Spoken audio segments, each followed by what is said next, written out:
సావిత్రి గౌరీ నోము కథ, దాని గురించిన వివరణ ప్లస్ హారతులు ఈ వీడియోలో చూడండి.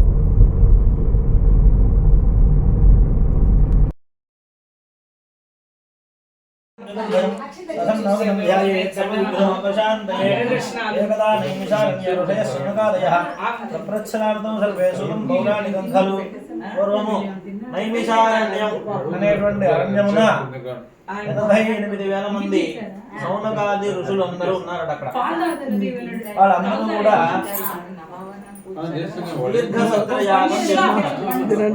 దీర్ఘ సత్రయాగం అంటే ఏంటి? 1000 సంవత్సరాల పాటు జరిగేటువంటి యాగాన్ని దీర్ఘ సత్రయాగం అంటారు. అంతటి విశేషమైనటువంటి యాగం 88,000 మంది సౌనకాది మహాములందరూ కూడా చేస్తుంటే అక్కడికి సూతుల వారు వచ్చారు. ఆయన రాగానే ఆయనకి చక్కగా వీళ్ళందరూ ఎదురు వెళ్ళి చక్కగా వాళ్ళకి ఆయనకి చక్కగా కాళ్ళు కడిగారు, సకల మర్యాదలన్నీ కూడా చేశారు. ప్రాతకాలమున ఈ యజ్ఞ యాగాది క్రతువులన్నీ అయిపోయిన తర్వాత సాయంకాలం వేళ పురాణ కాలక్షేపం పెట్టుకున్నారు వాళ్ళందరూ కూడా. అంటే మనకి తెలియని విషయాలు మనం ఎట్లయితే పెద్దవాళ్ళని అడిగి తెలుసుకుంటామో అదే విధంగా ఆ సూతుల వారికి చక్కగా దర్భాసనం వేశారు, ఉన్నతాసనం వేసి ఒక్కొక్కరు అడుగుతున్నారు అన్నమాట. వాళ్ళ యొక్క సందేహాలన్నీ నివృత్తి చేసుకుంటున్నారు. అందులో భాగంగానే సౌనకాది మహాములందరూ కూడా ఎంతో వినయంగా ఆ పౌరాణికుడైనటువంటి సూతుల వారిని అడిగారట, అయ్యా మహాప్రభు, ఈ లోకంలో స్త్రీ పురుషులు వారిరువురు కూడా ఇహలోకమునందు భక్తి కలిగినటువంటి ఏదన్నా వ్రతము చేత ఉత్తమత్వమైనటువంటి స్థితిని పొందగలరు. అటువంటి వ్రతాన్ని ఏమన్నా ఉంటే మాకు చెప్పగలరు అని చెప్పని ఆ సౌనకాది మహాములందరూ కూడా సూతుల వారిని అడిగారట. వాళ్ళకి ఉత్తమ లోకాలు కలిగేటువంటిది, మంచి సద్బుద్ధి కలిగేటువంటిది, పుత్ర పౌత్రాదులను కలుగు చేసేటువంటిది, స్త్రీలకు చక్కగా సౌభాగ్యం కలిగేటటువంటి ఏమైనా వ్రతం ఉంటే మాకు చెప్పండి అని చెప్పనని ఆ యొక్క సూతుల వారిని సౌనకాది మహాములందరూ అడిగేసరికి ఆయన చెప్తున్నట్ట, భూలోకమున మహారహస్యమైనటువంటి ఒక వ్రతం ఉందయ్యా, అదే సావిత్రి గౌరీ వ్రతం. ఈ సావిత్రి వ్రతము చేత జగన్మాత ఎంతో సంతోషిస్తుంది, అంతేకాకుండా కోరినటువంటి కోరికలన్నిటినీ కూడా తీరుస్తుంది అని చెప్పనని మార్కండేయ మహర్షి చేత యుధిష్ఠిరాదులకు చెప్పబడినటువంటి ఆ యొక్క సావిత్రి అమ్మవారి యొక్క వ్రత కథను నేను చెప్తున్నాను, మీ అందరూ కూడా శ్రద్ధగా వినండి అని చెప్పిన ఆయన ప్రారంభం చేశాట. ప్రారంభం చేసిన తర్వాత పూర్వము ధర్మరాజు గారు అన్నారట. ఎవరు? ధర్మరాజు గారు చెప్తున్నారు, సావిత్రి అనేటువంటి పేరు గల ఉత్తమైనటువంటి వ్రతము కలదు. దీనిని సావిత్రీదేవి ప్రీతిపూర్వకముగా శిష్యులకు చెప్పింది. సాక్షాత్ అమ్మవారే చెప్పిందట శిష్యులకి. పూర్వము ఈ వ్రత కథ మహావిష్ణువు చేత దేవర్షి అయినటువంటి నారద మహామునకు చెప్పిన ఆ వృత్తాంతాన్ని నేను మీకు చెప్తాను. శ్రీ మహావిష్ణువు నారదుల వారితో చెప్పారట ఈ యొక్క వృత్తాంతాన్ని అంతా కూడా. అది నేను మీకు చెప్తాను, శ్రద్ధగా వినమన్నారు అన్న తరువాత నారదుల వారు ఆయన చెప్తున్నట్ట ఈ విధంగా, ఓ ముని, వేదమాతను మొట్టమొదటిగా బ్రహ్మదేవుడు పూజించాడయ్యా. పిదప వేద గణములు, ఆ తరువాత పండితులు సావిత్రీదేవిని అర్చించారు. అటు పిమ్మట భారతదేశమున అశ్వపతి మహారాజును, తర్వాత కాలంలో 4 వర్ణముల వారును త్రిపద అనేటువంటి సావిత్రీదేవిని ఆరాధించారు. త్రిపద అంటాం అనమాట, అంటే 3 పాదాలతో కలిగినటువంటి ఆవిడ్ని అర్చించారట. అంతేకాకుండా మళ్ళీ చెప్తున్నారు, ఓ మునీష, శ్రీ మహావిష్ణువు చెప్తున్నట్టు నారదుల వారితో, ఓ మునీష, అశ్వపతి మద్రదేశ మహారాజు గారు ఆయన. అతడు శత్రువులను అణచివేసి మిత్రుల దుఃఖమును పోగొట్టేటువంటి వాడు ఆయన. అతని పట్టపు మహిషి ధర్మచారిణి మాలతి అనేటువంటి పేరు గావించి ఉన్నది. ఆమె విష్ణు పత్నియకు లక్ష్మీదేవితో సమానురాలు ఆవిడ. నారద, ఆ రాణి అంతైనా కూడా ఆవిడికి పిల్లలు లేరు, ఆవిడ గొడ్రాలన్నమాట. ఆవిడ గొడ్రాలయ్యా. ఆమె వశిష్ఠుని యొక్క అనుమతితో నిత్యం భక్తి కలదై సావిత్రీదేవిని ఆరాధించేది ఆవిడ. 12 దినములు ఆరాధించినను సావిత్రీదేవి యొక్క దర్శనము కానీ ఆదేశము కానీ ఆమెకు లభించలేదయ్యా. అప్పుడు ఆమె బరువైనటువంటి హృదయంతో బాధపడుతూ తన ఇంటికి బయలుదేరి వెళ్ళింది. రాజు దుఃఖార్తియగు తన భార్యను నయనమున ఓరడించి తానును దేవి యొక్క తపమును చేయుటకు పుష్కర తీర్థమునకు బయలుదేరి వెళ్ళారు వాళ్ళు. అతడు ఆ చోట ఇంద్రియ నిగ్రహముతో 100 ఏళ్ళు తపమును అమర్చారు వాళ్ళిద్దరు కూడా. సావిత్రీదేవి దర్శనము గాని ఆజ్ఞ గాని ఆయనకి కూడా లభించల. అంతటా ఆకాశవాణి పలికింది, ఓ రాజా, 10 లక్షల గాయత్రీ జపము చేయుము, నీ భార్య సావిత్రి జపమును చేయవలయును, నువ్వు చెయ్యి, నీ భార్య కూడా చేయాలి అని విని ఆ దంపతులు ఇద్దరు కూడా భక్తి శ్రద్ధలతో తపస్సు చేయడానికి ఉపక్రమించారు. అంతలో ఆ చోటకి వచ్చినటువంటి పరాశర మహర్షిని చూసినటువంటి ఆ దంపతులు ఆ మహర్షికి వినయముతో భక్తి శ్రద్ధపూర్వకముగా నమస్కరింపగా ఆ ముని ఇట్లా చెప్పాట, గాయత్రీదేవి యొక్క మహిమను నేను చెప్తున్నానయ్యా, ఎంతో విశేషమైనటువంటి మహిమ ఆ యొక్క తల్లికి అని చెప్పి ఆ పరాశర మహర్షి చెప్తున్నట్ట. గాయత్రీ జపమును ఒక్క మారు పఠించినచో ఆనాటి పగటి పాపములన్నీ కూడా తొలగిపోతాయి. 100 లక్షల జపము వలన జన్మలన్నిటి యొక్క పాపాలన్నీ కూడా తొలగిపోతాయి అని చెప్పని సంధ్యాహీనుడు ఎప్పుడు కూడా శుచిగా ఉండడయ్యా, సంధ్యావందనం చేయాలి తప్పనిసరిగా అని చెప్పి అతడు దైవ కర్మలకు దేనికి కూడా తగడు. సంధ్యావందనం చేయనటువంటి వాడు ఎప్పుడు కూడా అశుచిగా ఉంటాడు. అందుకే అంటాడు, సంధ్యాహీనో అశుచిర్నిత్య అనరహ సర్వకర్మసు యదన్యత్ కురుతే కర్మ తత్ సర్వం నిష్ఫలం భవేద్ అంటుంది శాస్త్రం.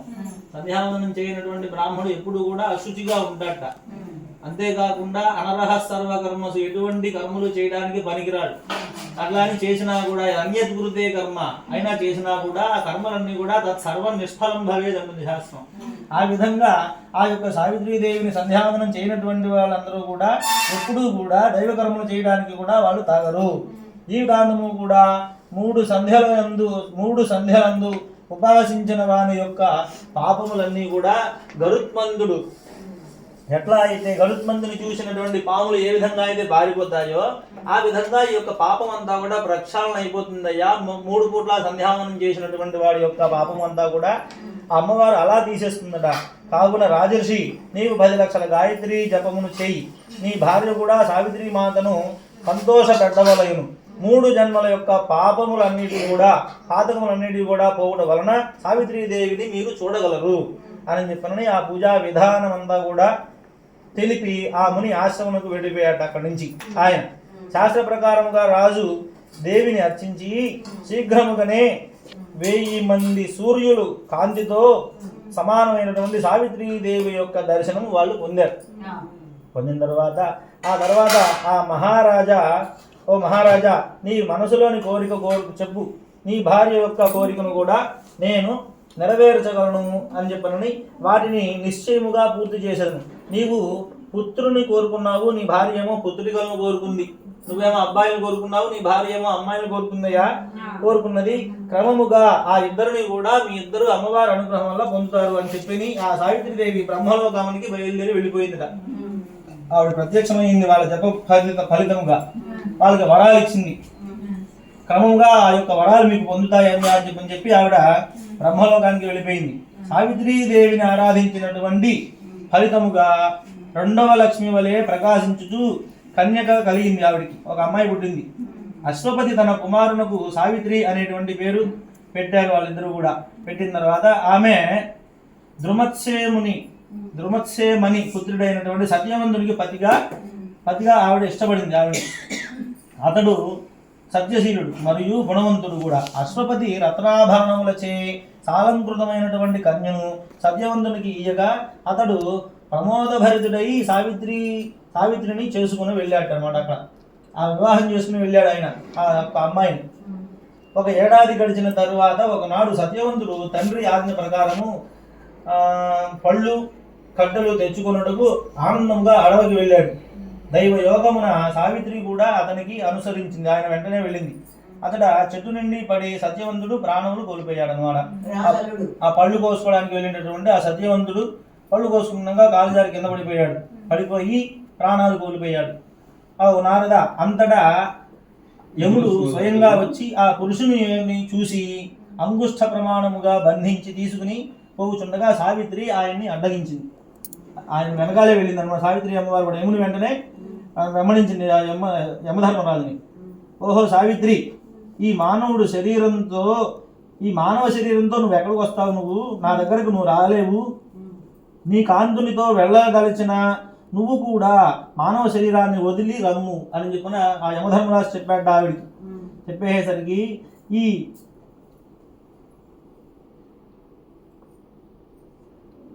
ఈనస్వరమైనటువంటి ఈ పాంచభౌతికమైనటువంటి శరీరముతో నరుడు నా లోకానికి రాలేడు అని చెప్పాడు మన యమధర్మరాజు సావిత్రిదేవితో. చెప్పేసరికి మళ్ళీ అంటున్నాడు, ఓ పతివ్రత, ఈ భారత భూమిపై నీ పతికి ఆయువు నిండిందమ్మా. సత్యవంతుడు తన కర్మ ఫలములను అనుభవించుటకు నా ఇంటికి వెళుచున్నాడు. సకల జంతువులు కూడా కర్మ వలన పుట్టి కర్మలోనే లయమైపోతారు. సుఖ దుఃఖములను శోక మోహములను కర్మ వలననే కలుగుతున్నాయి అని చెప్పనని నరుడు తన కర్మ మూలమును అసురత్వమును దానత్వమును దైతేయత్వమును కూడా పొందుతున్నాడు. వారు చేసుకున్నటువంటి కర్మ వలనే, వారి యొక్క పాప పుణ్యాల వలనే వారికి లోకాలు సంభవిస్తాయమ్మా అని చెప్పి ఆయన వెళ్తున్నాడు అన్నమాట. అక్కడికి వెళ్తుంటే సావిత్రి మళ్ళీ ఇట్లా చెప్పింది, నా పతిని జ్ఞాన సముద్రుడమైనటువంటి నిన్ను వదిలి నేను ఎక్కడికి వెళ్ళను. నా ప్రశ్నలన్నిటికీ కూడా నువ్వు సమాధానం చెప్పుటకు నా ప్రశ్నలకు అన్నిటికీ సమాధానములు ఇచ్చుటకు నేను సమర్థుడను. ఓ భగవంతుడా, దేవా, నా కర్మల యొక్క ఫలితమును తెలుపుము అని చెప్పిన యమధర్మరాజు చెప్తున్నాడు. నువ్వు 12 బాలికవమ్మ. నువ్వు నీ జ్ఞానము పరమయోగుల జ్ఞానము కన్నా మిన్నమైనటువంటిది, ఎంతో గొప్పది. నీ తండ్రి తపమొనర్చి సావిత్రీదేవి వరము వల్ల నిన్ను పొందాడు నీ తండ్రి. నీవు సావిత్రీదేవి కళ వలన జన్మించావు. నువ్వు విష్ణువు వక్షస్థలమున లక్ష్మి వలె, శివుని సగభాగమున ఉన్నటువంటి భవానీ వలె, కశ్యపుని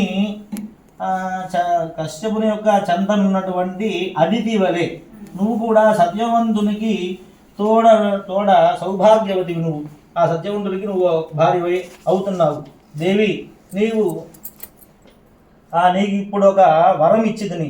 నీవు నీ మనస్సున వచ్చినటువంటి మరొక కోరికను కోరుము అని అన్నట యమధర్మరాజు. అడిగేసరికి ఆవిడ సావిత్రి అమ్మవారు పలికింది, మహాత్మా, సత్యవంతుని వారసులుగా నాకు 9 కుమారులు పుట్టాలయ్యా.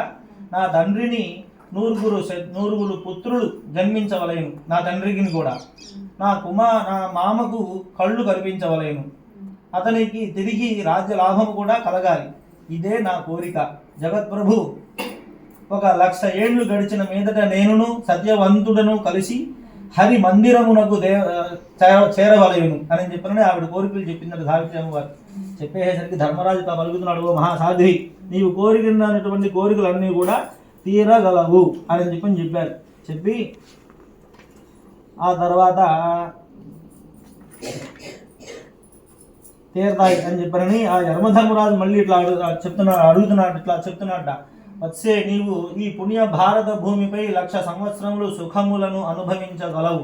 అటు పిమ్మట ఎచ్చట దేవి ప్రకాశించునో, అమ్మవారు ఎక్కడైతే ప్రకాశిస్తుందో ఆ లోకమునకు అంటే మణిద్వీపములను నువ్వు పొందగలవు కళ్యాణి అని చెప్పని నీవిక ఇంటికి ఎరిగి సావిత్రి వ్రతమును చక్కగా నిర్వహింపుము. సావిత్రి వ్రతమును 14 ఏళ్ళు జరిపిన స్త్రీకి ముక్తి కలుగుతుంది. 14 ఏళ్ళు ముక్తి కలుగుతుంది అని చెప్పి చేసుకుంటుంటారు. 14 ఏళ్ళు కథలో ఉన్నది కలుగుతుంది అని ముక్తి కలుగుతుంది అని చెప్పి తర్వాత ఎల్లవేళలా కూడా విశ్వరూపయగు పరమేశ్వరి బాగుగా సేవింపదగినది. ఈ విధముగా ఆచరించలేని వాళ్ళు ఉత్తరాయణ పుణ్యకాలము వచ్చిన నాటి నుండి 3వ రోజున ఆరంభించి నవరూపిణి అయినటువంటి సావిత్రిని మిక్కిలి భక్తితో 9 రోజులు పరమేశ్వరిని ఆరాధించవలేను. అది ఆరాధించిన తర్వాత సావిత్రి మళ్ళీ ఇట్లా చెప్తోందన్నమాట, పూజా విధానం ఎట్లాంటిది, ఏ విధంగా చేయాలి, ఏ దేవతను కొలవాలి, ఎటువంటి దీక్ష వహించాలి ఏ నియమాన్ని పాటించాలి దయామయ నాకు తెలుపుము అని చెప్పని అడిగేసరికి యమధర్మరాజు చెప్తున్నాడు.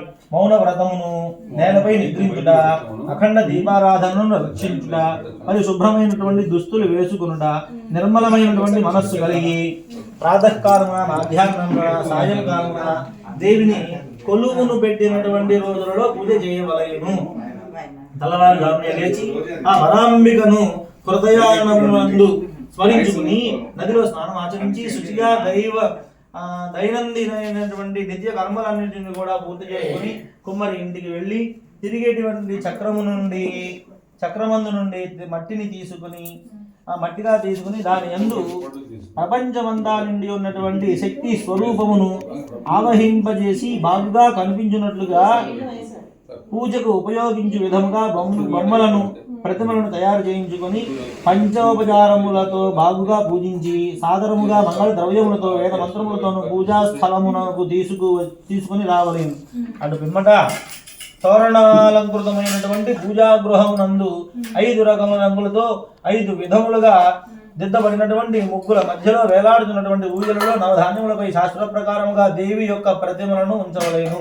సర్వ విఘ్నములను తొలుగుటకు కొరకు మొదటగా గణాధిపతి పూజను చేయవలెను. పూజా ద్రవ్యముల యొక్క స్థలము దేహం యొక్క శుద్ధి కొరకు ఆ యొక్క పూజలన్నీ కూడా చేయించవలను. పిమ్మట లక్ష్మీదేవిని సావిత్రీదేవిని స్మరించవలేను.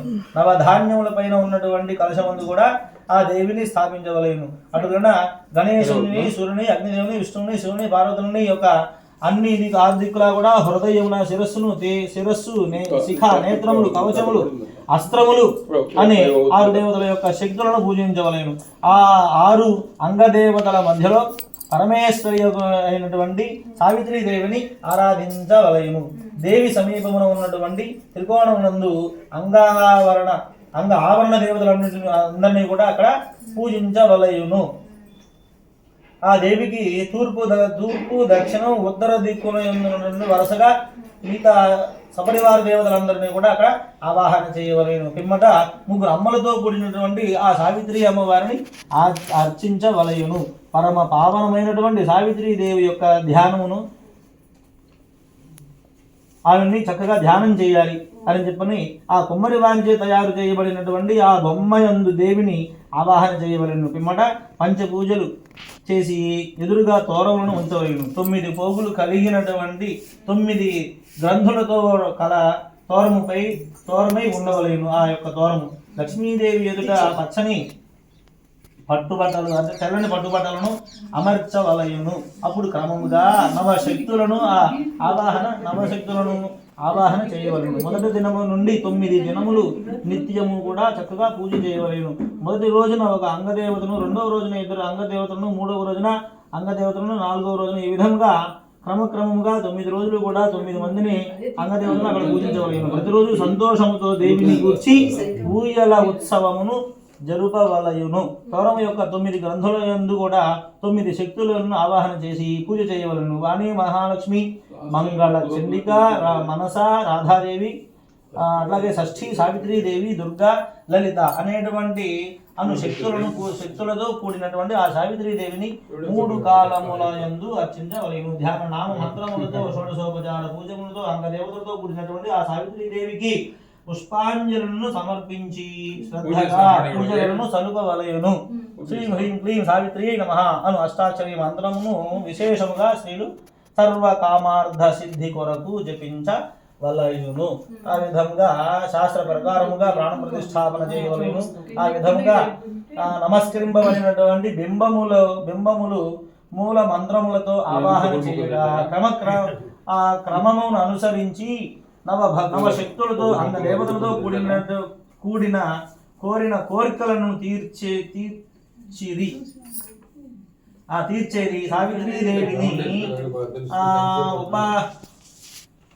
సావిత్రీదేవిని ఉపచారములతో అర్చించవలెను.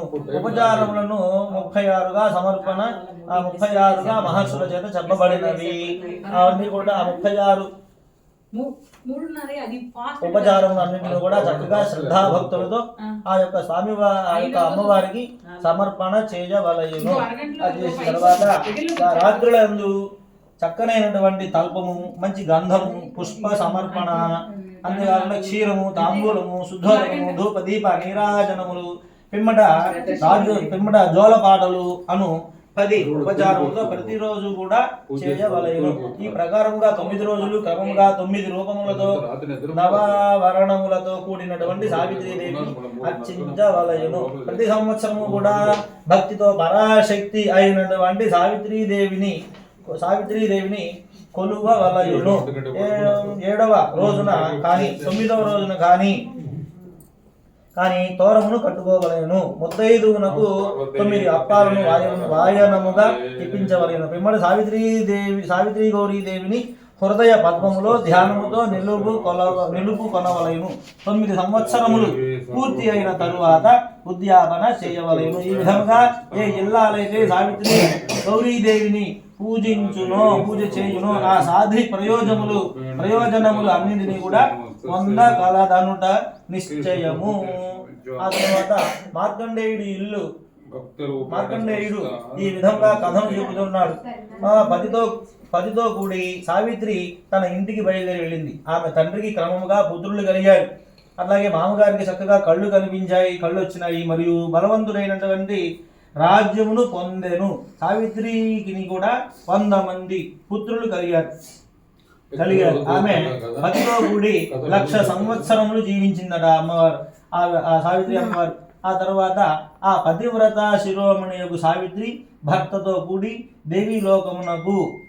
దేవీలోకములో స్థిరంగా ఉందంటే మణిద్వీపంలో స్థిరంగా ఉందట. ఈ వ్రతమును మహావిష్ణువు చేత నారదుడు తెలుసుకున్నాడు. ఈ ఉత్తమోత్తమైనటువంటి వ్రతమును ప్రయత్నపూర్వకంగా చేయాలి, ఖచ్చితంగా చేయాలి. ఈ వ్రతమును ఆచరించుట వలయున పుత్రులు, అట్లాగే మనుములు, అట్లాగే దీర్ఘాయువును, కీర్తిని, స్త్రీలకు చక్కగా సౌభాగ్యమును, అంటే పాతివ్రత్యములు కూడా, మంచి గుణములు, రాజ్యమును, బిడ్డలను, శిష్యులను, పాప హరణములు కూడా ఈ యొక్క వ్రతము వల్ల అన్నీ కూడా కలుగుతాయి అని చెప్పని, ఈ వ్రతము వలన పొందలేనిది ఏది లేదు అని చెప్పి ఆ సావిత్రీదేవి చక్కగా వ్రతమును ఆరంభించిన సంవత్సరం నుండి 9 సంవత్సరములు చేయవలయును. ఉత్తరాయణ సంక్రాంతి కాలమున ఏ కారణము చేతనైనాను సరే వ్రతమును ఆచరింపలేకపోయినచో దక్షిణాయన సంక్రాంతి కాలమున కూడా శ్రద్ధతో ఆచరించవచ్చును. జ్యేష్ఠ శుద్ధ త్రయోదశి రోజున కూడా ఈ వ్రతాన్ని చేయవచ్చును. ఈ విధంగా మార్కండేయ మహర్షి యుధిష్ఠిరునకు వ్రతమును గూర్చి చెప్పి వివరించెను. అంతేకాకుండా ఆంధ్రప్రదేశమునందు కృష్ణా తీరమున ఇంద్రకీలాద్రి సమీపమున మంగళగిరి అను రాజ్యమును ధర్మవర్మ అను రాజు పరిపాలించుచుండెను. ఆ రాజ్యమును రాజగురువైనటువంటి సోమయాజి గారి భార్య సోమిదేవమ్మ 9 ఏళ్లు ఈ వ్రతమును నోచుకుని ఉద్యాపన చేయుచుండగా ఆ దేశపురాణి సోమిదేవమ్మ చేసుకున్నటువంటి వ్రతమును పరీక్షించవలయును అని ఆ రాణి గురుపుత్రులను అందరినీ కూడా చంపించి ఆ శిరస్సులను ఆ తల్లి వద్దకు పంపించింది. ఆవిడ ఎక్కడైతే వ్రతం చేస్తుందో అక్కడ పడేసింది ఆ శిరస్సులన్నిటినీ కూడా. సోమిదేవమ్మ ఈ వ్రతాంతమందు అక్షతల నీటిని మరణించినటువంటి పుత్రులపై చల్లగా ఆ పుత్రులందరూ కూడా చక్కగా మళ్ళీ సజీవులయ్యారట. అంతటా ధర్మవర్మ యొక్క భార్య కూడా ఈ యొక్క సావిత్రి వ్రతమును ఆచరించి ఆ దేవి యొక్క కృపచే అనేక మంది పుత్రులను పొందింది. పిమ్మట అనేక భోగ భాగ్యములను అన్నింటినీ కూడా అనుభవించి గౌరీ లోకానికి చేరుకుంది. ఈ కథను వినిపించిన వారికి ఆ పాపములన్నీ కూడా పోయి దేవి సాయుధ్యమును పొందురు.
समर्पयामि त्रियावरण पूजां करिष्ये ओम ऐं ह्रीं श्रीं दक्षिणभागे शंखनिधि वसुंधरायै नमः ओम देव्याः वामभागे पद्मनिधि वसुंधरायै नमः ओम ऐं ह्रीं श्रीं पूर्वदले ललाटायै नमः ओम ऐं ह्रीं श्रीं आग्नेयां विमलायै नमः ओम ऐं ह्रीं श्रीं दक्षिणे कमलायै नमः ओम ऐं ह्रीं श्रीं नैऋत्यां वनमालिकायै नमः ओम ऐं ह्रीं श्रीं पश्चिमे विभूषिकायै नमः ओम ऐं ह्रीं श्रीं वायुव्यां मालिकायै नमः ओम ऐं ह्रीं श्रीं उत्तरे शाङ्गव्यै नमः ओम ऐं ह्रीं श्रीं ईशान्यां वनमालिकायै नमः ओम ऐं ह्रीं श्रीं मध्ये महालक्ष्म्यै नमः तुरीयावरणार्चनं समर्पयामि पंचमावरणार्चनं करिष्ये समर्पयामि मनसा आत्मप्रदक्षिण नमस्कारान् समर्पयामि छत्रजामरादि सर्वोपचार पूजां समर्पयामि अनया पूजया भगवान् सर्वात्मकः सर्वं श्री महाकाली महालक्ष्मी महासरस्वती स्वरूपिणी श्री सावित्री गौर्याः सुप्रीता सुप्रसन्ना वरदा भवतु एतत् फलं श्री सावित्री गौर्याः आधारविन्दार्पणमस्तु अपराध सहस्राणि क्रियन्ते अहर्निशं मया दासोऽयम् इति मां मत्वा क्षमस्व परमेश्वरी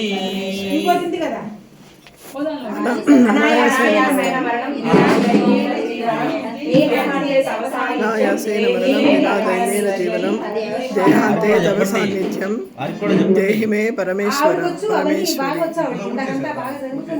చూస్తూ ఏమి చూసి వేలి దేవరాయని చూసి వేలి దేవరాయని ఏం చేస్తున్నారు స్వర్గంలో నందిరెక్కి ముత్యాల రత్నాల జూదమాడుతున్నారు అందులో ఎవరు గెలిచారు ఎవరు పోయారు దానికి ఇద్దరు సమానమే దానికి ఎవరు సాక్షి నంది సాక్షి నాగమతి సాక్షి కోట సాక్షి కొమ్మ సాక్షి కోటలో ఉన్న పంచాంగ బ్రాహ్మణి సాక్షి పంచాంగ బ్రాహ్మణుడు ఏడుగురు కొడుకులు ముగ్గురు కొడుకులు సాక్షి పులగం తిన్న పున్నమ్మ సాక్షి ఉంగరాలు తిన్న ఉగ్గమ్మ సాక్షి ముద్దలు తిన్న ముద్దరాల సాక్షి నానపరాలు తిన్న నాన్నమ్మ సాక్షి గాలి తిన్న గౌరమ్మ సాక్షి బూరెలు తిన్న బుచ్చమ్మ సాక్షి అట్లు తిన్న అచ్చమ్మ సాక్షి పరమాణం తిన్న పార్వతీదేవమ్మ సాక్షి కలవాయి పులుసు తిన్న కామేశ్వరమ్మ సాక్షి సావిత్రి గౌరీదేవి నీ పాదాలే నాకు సాక్షి నీ పాదాలే నాకు సాక్షి చూసి ఏమి చూసి దేవి దేవరాయని చూసి దేవి దేవరాయలు ఏం చేస్తున్నారు స్వర్గంలో నందిరెక్కి ముత్యాల రత్నాల జూదమాడుతున్నారు అందులో ఎవరు గెలిచారు ఎవరు పోయారు అందుకు ఇద్దరు సమానమే దానికి ఎవరు సాక్షి నంది సాక్షి నాగమతి సాక్షి కోట సాక్షి కొమ్మ సాక్షి కోటలో ఉన్న పంచాంగ బ్రాహ్మణుడు సాక్షి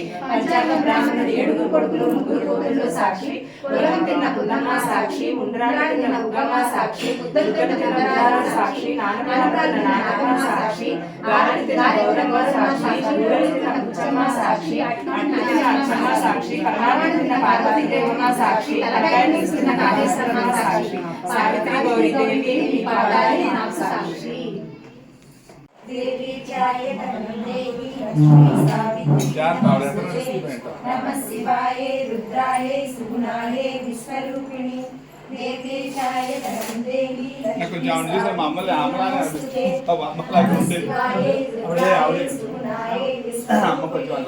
देवी चाय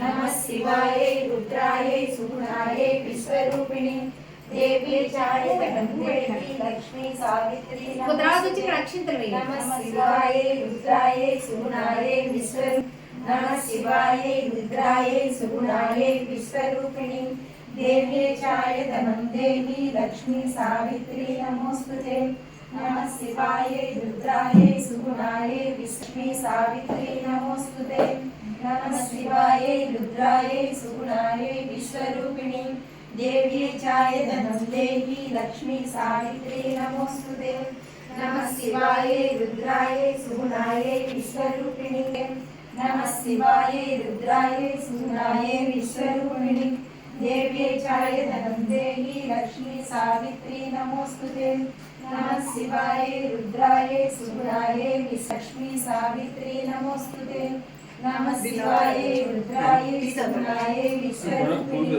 देवी चाय धनं देवी लक्ष्मी सावित्री नमोस्तुते नमः शिवाय रुद्राय सुगुणाय विश्वरूपिणी देव्यै चाय धनं देहि लक्ष्मी सावित्री नमोस्तुते नमः शिवायै रुद्रायै सुगुणायै विश्वरूपिणी देव्यै चाय धनं देहि लक्ष्मी सावित्री नमोस्तुते नमः शिवायै लक्ष्मी सावित्री नमोस्तुते नमः शिवायै रुद्रायै सुगुणायै विश्वरूपिणी देव्यै चाय धनं देहि लक्ष्मी सावित्री नमोस्तुते नमः शिवायै रुद्रायै सुगुणायै विश्वरूपिणी देव्यै चाय धनं देहि लक्ष्मी सावित्री नमोस्तुते नमः शिवायै रुद्रायै सुगुणायै विश्वरूपिणी देव्यै चाय धनं देहि लक्ष्मी सावित्री नमोस्तुते नमः शिवायै रुद्रायै सुगुणायै विश्वरूपिणी